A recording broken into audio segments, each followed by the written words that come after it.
Oh, here we got redefining financial inclusion for a digital age, implications for a central bank digital currency.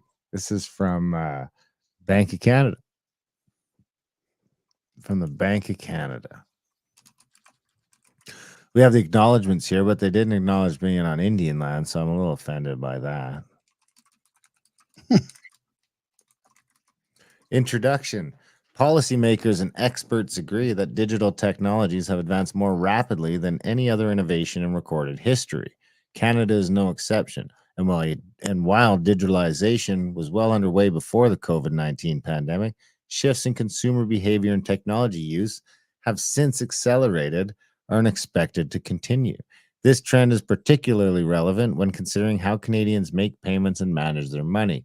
The availability of new technologies, coupled with ongoing demands for greater efficiency and flexibility, have resulted in a constant evolution of payment habits and patterns. Perhaps most notable is the steady decline in the use of cash in favor of cards and digital payments. Digital payments options are inspiring researchers to think more broadly about digital money. The social implications are increasingly gaining attention and prompting examinations beyond mere financial transactions to social interactions. Design considerations for this evolving technology are already complex, given the range of users and needs already present in the financial technology landscape. As new technologies are developed, opportunities arise to address accessibility issues and help people cope with challenges not adequately considered with current payment technologies. Although research continues to shed light on new technologies and specific opportunities, the large scale digitalization taking place in today's society requires a broad understanding of the scale and scope of challenges related to payments. Amid this shifting environment, the Bank of Canada is researching the design of a central bank digital currency, a CBDC, to be ready should the need to issue one arise. Underpinning the bank's CBDC research initiative is the idea that access to money is essential to participate in the economy. A CBDC would have to be universally accessible, meaning it must be designed so that as many people as possible can use it to make payments online, at the point of sale, and from one person to another. Such design requires a strong understanding of the volume of end users and their specific needs. The understanding begins with insight into end users' current use of digital payments and the challenges they face. To identify these challenges more clearly, our research expands on the gap analysis of payment needs conducted by Henry et al.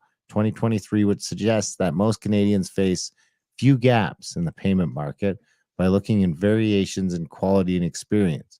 We uncover meaningful barriers and frictions that reveal considerable inclusion challenges. So how does that make you feel? Good? No, I mean, of course not. I guess it's got to come at some point, you know. Hopefully we can stop it, but I don't know. They're gonna crash the currency so bad that Yeah, they have to bring it out. I mean, the problem is, what if the grid go? I mean, the problem is, imagine relying on such a fragile infrastructure. Like, what if, all of a sudden cash goes away and everybody has like an app on their phone or some other weird electronic way, and then the grid goes down? It would be bad enough right now because most people use their debit cards in Canada, but if you were stuck with that, yeah, I get it. And how do you buy drugs and stuff? Or like secondhand stuff? I guess that's starting to be email money transfers now, right? yeah.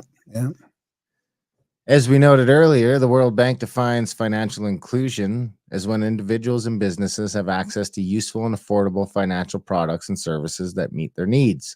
Transactions, payments, savings, credit, insurance delivered in a responsible and sustainable way. What do you think? 98% of Canadian adults have a bank account and a debit card.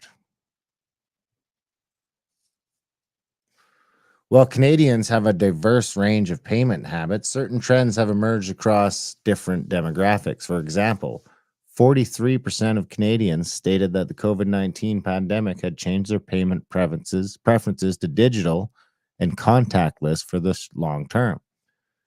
However, consumers still rate cash as an easy to use, low cost, secure, and widely accepted payment method. It is a specifically relevant method of payment for older Canadians. Henry Hun and Welt find that banknotes remain most commonly used by those who are age 55 and older, have an annual income of less than $45,000, have only a high school education, or have a low rate of financial literacy. So it's mostly just old, poor, and stupid people that don't understand that cash is bad for you, Graham.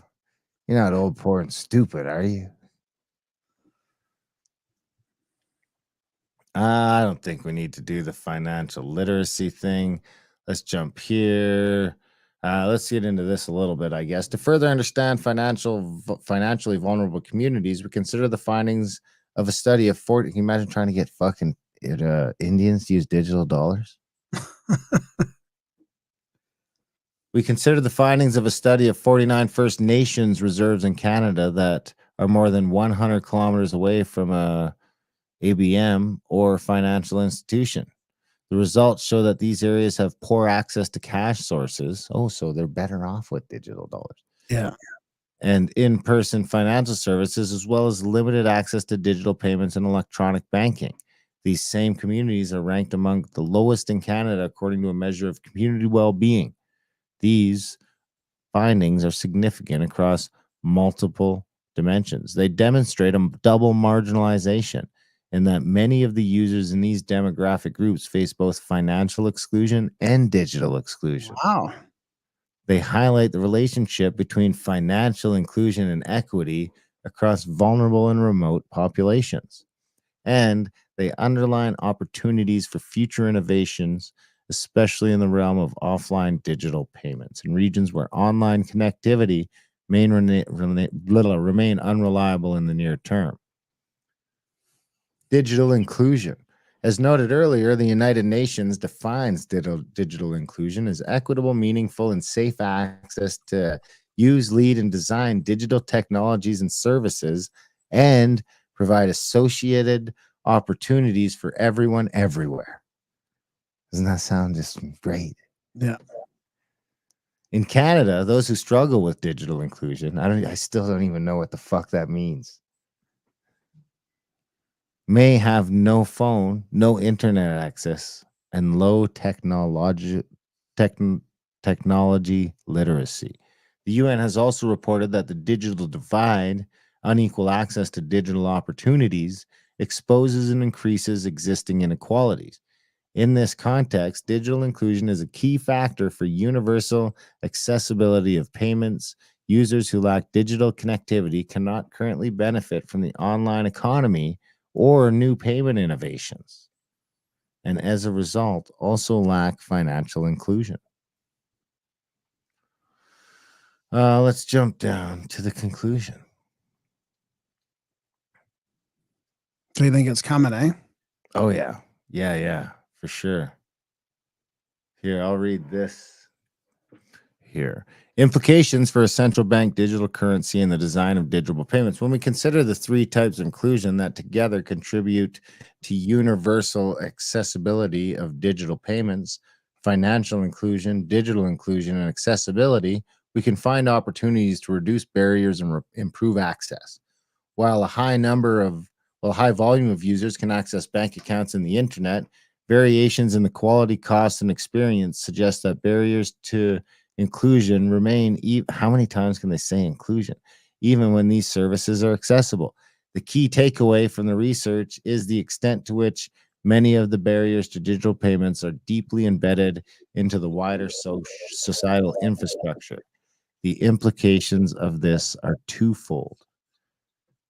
A CBDC product that is designed to maximize inclusion must be both developed and introduced strategically into the existing payments ecosystem to avoid replicating existing barriers. This will mean that accessible product design must be accompanied by accessible and inclusive service delivery. A significant part of the service delivery and implementation will be to accommodate users who have different levels of knowledge, trust, and comfort with no change. A prominent element to consider for CBDC design is cognitive load. For example, the number of decisions needed per transaction. This is especially relevant for digital payment methods because, if not designed thoughtfully, new technology can involve higher cognitive requirements. Cognitive overload can affect people at different stages of life, depending on a range of factors that include, but are not limited to, disability. And Anyway, who's paying for this report? I wonder. oh, this is the Bank of Canada. So I feel like they don't have any money shortages. Like a lot of that is just okay. Yeah, thanks for the tips there. The digital dollars, I mean, they're actively researching how to switch to that for sure. Yeah, That's coming after the collapse. sound like a lot of fluff though, a lot of repetitiveness about Oh yeah, inclusivity. well, because they don't got shit. I mean, I really don't think they do. I don't know that there's anyone competent enough in the Canadian ecosystem to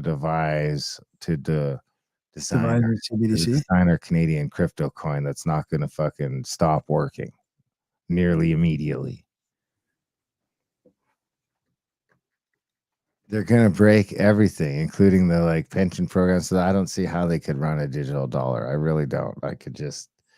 It'd be a fucking disaster. Just like the dental, and now it's gonna turn into the other thing that they just rolled out, that the pharmacare that they said was gonna be free pharmacare, and it turns out it's just for diabetics and fucking whores.